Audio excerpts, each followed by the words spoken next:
اکتوبر کو قوم کے نام ایک نشریات میں سپریم کمانڈر اور chief martial law administrator general Muhammad Ayub Khan نے صدر اسکندر مرزا کے مارشل لا کے اعلان کے بارے میں بات کرتے ہوئے کہا کہ یہ انتہائی ہچکچاہٹ کے ساتھ اٹھایا گیا ایک سخت اور انتہائی قدم تھا، لیکن یہ یقین کہ اس کے پاس ملک کی تباہی اور بربادی کے سوا کوئی چارہ نہیں تھا۔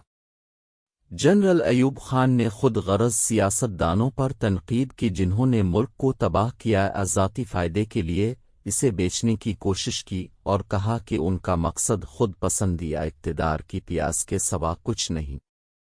انہوں نے کمزور اور غیر فیصلہ کن حکومتوں کو بھی تنقید کا نشانہ بنایا کہ وہ چیزوں کو بگڑنے اور نظم و ضبط کو ٹوٹنے کی اجازت دیتے ہیں، اور سیاست دانوں کو سیاسی فریق میں مشغول ہونے کی اجازت دیتے ہیں جس میں کسی قسم کی پابندی نہیں ہوتی تھی، جو اپنے ذاتی مفادات کے حصول میں ملک کو نقصان پہنچاتی ہے۔ جنرل ایوب خان نے فوج کے کردار کے بارے میں بات کرتے ہوئے کہا کہ پاکستان کے قیام کے بعد سے ہی انہوں نے سیاست سے پاک فرض اور سالمیت سے سرشار اور عوام کی خدمت کے ساتھ ساتھ ملک کا مؤثر دفاع کرنے کا شعوری فیصلہ کیا ہے۔ انہوں نے کئی مواقع پر ملک کی باغ ڈور سنبھالنے کی پیشکش مسترد کر دی تھی، اس یقین کے ساتھ کہ وہ اپنی موجودہ پوزیشن سے پاکستان کی بہتر خدمت کر سکتے ہیں، اور امید کرتے ہیں کہ سیاستدان اس موقع پر اٹھیں گے اور ملک کو بہتر مستقبل کی طرف لے جائیں گے۔ تاہم واقعات نے ان امیدوں کو جھوٹا ثابت کر دیا تھا اور ملک ہنسی کا سٹاک بن گیا تھا۔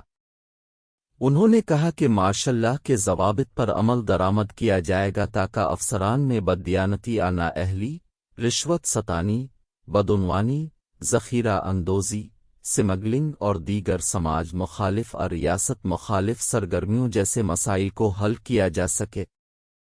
صدر مملکت نے وزارت بحالی میں حکومت پاکستان کے سیکریٹری جناب عزیز احمد کو اگلے احکامات تک حکومت پاکستان کا سیکریٹری جنرل مقرر کیا ہے۔